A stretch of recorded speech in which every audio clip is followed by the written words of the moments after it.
Bonjour les amis, c'est Cyril de Lille.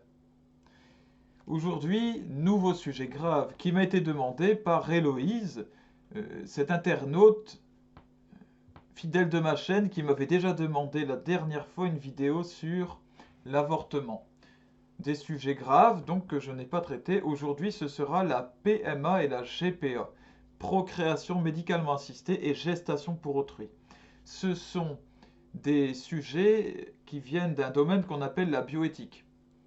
La bioéthique qui touche à la procréation, entre autres, à la façon dont se développe l'être humain, vraiment dans sa source première, physique, et sa façon de venir au monde. C'est donc un sujet grave, même si certains n'en ont peut-être pas conscience. Certains pensent que c'est léger, et puis qu'on peut avorter ou faire ce genre de choses légèrement, que c'est pas très grave, qu'il faut jouir de la vie et de son corps. Vous ne jouissez de rien en faisant ça, c'est ça le problème. Et donc c'est un sujet grave, il y a des lourdes responsabilités autour de ces sujets-là. D'ailleurs, j'ai parlé de bioéthique et ce mois-ci, le pape a demandé que les catholiques prient pour, le, pour, le, pour que chaque chrétien promeuve toujours la défense de la vie par la prière et par l'engagement social face aux défis modernes posés par la bioéthique. La science avance et plus la science avance, plus les possibilités à l'homme de faire ce qu'il veut augmentent. Et donc l'homme peut, par la technologie, commencer à se détourner de Dieu, de la loi naturelle. Voilà. C'est ça aussi qui permet à l'homme de transformer la nourriture et de créer des produits infects qui ne sont pas bons pour la santé, qui développent des cancers. C'est ce type de fonctionnement qui a permis d'inventer le diesel, qui a créé des centaines et des milliers, de millions, je ne sais pas combien, de cancers, de maladies. Voilà. C'est ce genre de pouvoir qu'a l'homme qui a permis de développer la bombe atomique, voilà, qui fait des dégâts sans pareil. Donc, nous avons le pouvoir d'utiliser la science et ce n'est pas toujours bon. Ce n'est pas forcément bien en soi. La science n'est qu'un outil. C'est une arme dans nos mains. Nous pouvons choisir d'en faire quelque chose de bien ou pas. Bien, après le petit préambule, voici les lunettes. Et donc, je parle d'abord de la PMA, la procréation médicalement assistée, le fait donc d'utiliser les moyens techniques modernes, la technologie, pour euh, mettre au monde un enfant. Pour l'Église, l'embryon doit être respecté comme une personne. Ça nous renvoie à la vidéo sur l'avortement où j'ai expliqué ça. Pourquoi l'avortement est considéré comme un meurtre? Parce que l'embryon est respecté comme une personne. La procréation doit se faire donc dans toute sa dignité. Et toute sa dignité, c'est-à-dire par les moyens naturels, basiques, le mariage, l'acte d'amour conjugal. Alors certes, vous allez me dire, bah, c'est pas naturel spécialement de se marier.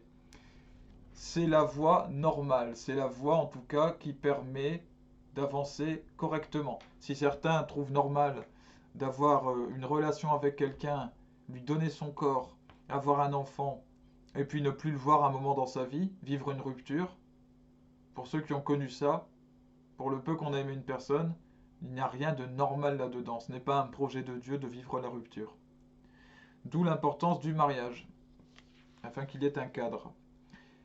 Donc la dignité pour la procréation, c'est dans le mariage et c'est l'acte d'amour conjugal, physique.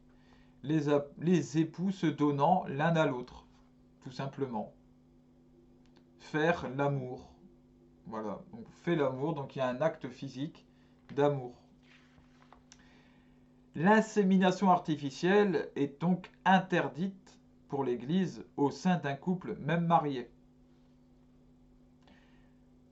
Toutes les formes de fécondation in vitro, c'est-à-dire l'enfant qui est développé à l'extérieur de l'utérus, dans une machine qui reproduit à peu près les conditions de développement de l'enfant dans le ventre de la mère, eh ben, elles sont aussi proscrites parce qu'elles ne sont pas naturelles tout simplement. Elles ne correspondent pas à la loi d'amour, tout simplement. L'embryon est atteint en plus. Ça, c'est un argument qui se surajoute hein, à la base. L'embryon est atteint lors du diagnostic préimplantatoire.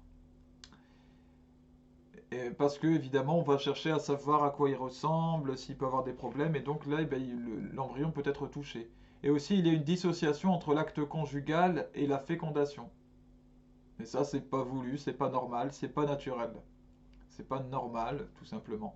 Celle-ci, la fécondation, doit être le fruit de la donation sexuelle des époux. Là, je cite des évêques, je cite vraiment l'Église, hein.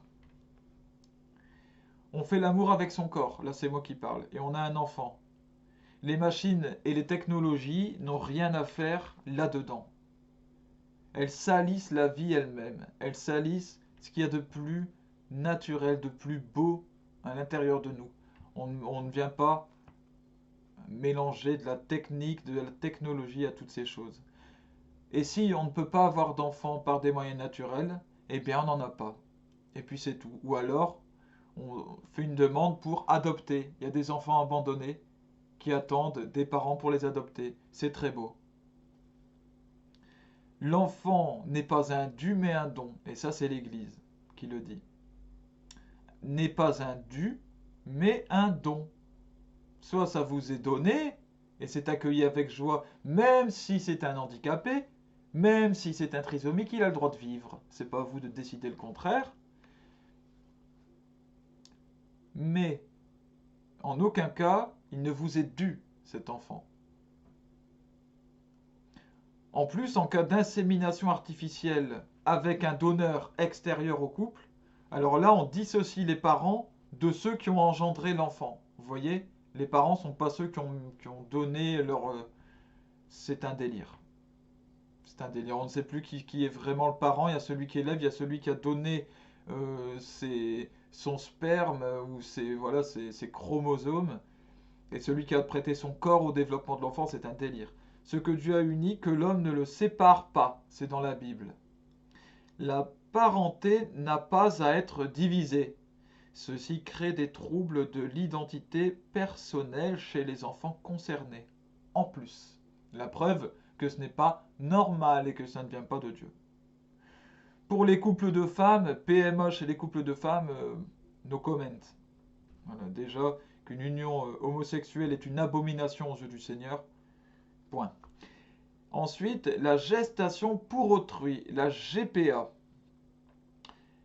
Nous n'avons pas à avoir de maternité de substitution. La GPA, c'est encore pire, hein. Donc c'est contraire à l'unité du mariage et à la dignité de la procréation de la personne humaine. On n'a pas à avoir un enfant pour un autre. Avoir ces chromosomes dans notre corps, c'est délirant. C'est un manquement grave aux obligations d'amour maternel, de fidélité conjugale, de maternité responsable. L'enfant est sali dans sa dignité. Vous savez, plus le temps avance et plus l'ennemi, Satan, vient diviser au cœur de l'être humain, vient vraiment le détruire dans ce qu'il a de plus profond. De toute façon, sa volonté à lui, c'est de détruire votre âme. C'est de couper votre âme de sa source qui est Dieu. Donc, tout le reste n'est qu'une conséquence de ça, hein. Il est prêt à salir l'homme dans absolument tout ce qu'il compose, dans la moindre molécule physique et dans la moindre parcelle d'âme, tout ce qui compose l'homme. Et nous sommes dans un temps où la technologie est tellement avancée qu'elle permet de blesser profondément l'être humain, dans des proportions microscopiques, à toucher les fœtus et le développement des embryons. La gestation pour autrui est, selon des évêques réunis autour des sujets de bioéthique, une forme de traite d'êtres humains, ni plus ni moins. On appelle ça je cherche le terme, le transhumanisme, tout cela. Transhumanisme, c'est l'homme qui cherche à se construire par ses propres moyens, à faire sans Dieu avec la technologie, à devenir immortel sur Terre dans son corps. Ce genre de délire qui est financé entre autres par Google. J'avais enregistré une vidéo sur le transhumanisme. Bien, tout cela en fait partie. Voilà. ni GPA, ni PMA. Sachez que si vous le faites, ça ne vous apportera que des mauvaises choses. Et que surtout, vous n'accepterez pas à la parentalité véritable, au plan vrai de Dieu, qui est le seul qui peut vraiment vous combler. Si vous avez envie de vivre une expérience comme ça, de tristesse morbide, je ne comprends pas, c'est votre choix. Toujours est-il que vous n'êtes pas approuvé ni par le Christ, ni par l'Église. Après, évidemment, c'est comme pour l'avortement, dans celles et ceux qui font ces choix, il y a à prendre en considération l'entourage, le contexte, les circonstances atténuantes. Je ne suis pas là pour juger celles et ceux qui font cela, mais pour juger un acte. Cet acte-là est mauvais, intrinsèquement. Que Dieu vous bénisse, bénisse tous vos proches. Salut à Héloïse, merci pour ces suggestions. Et à bientôt.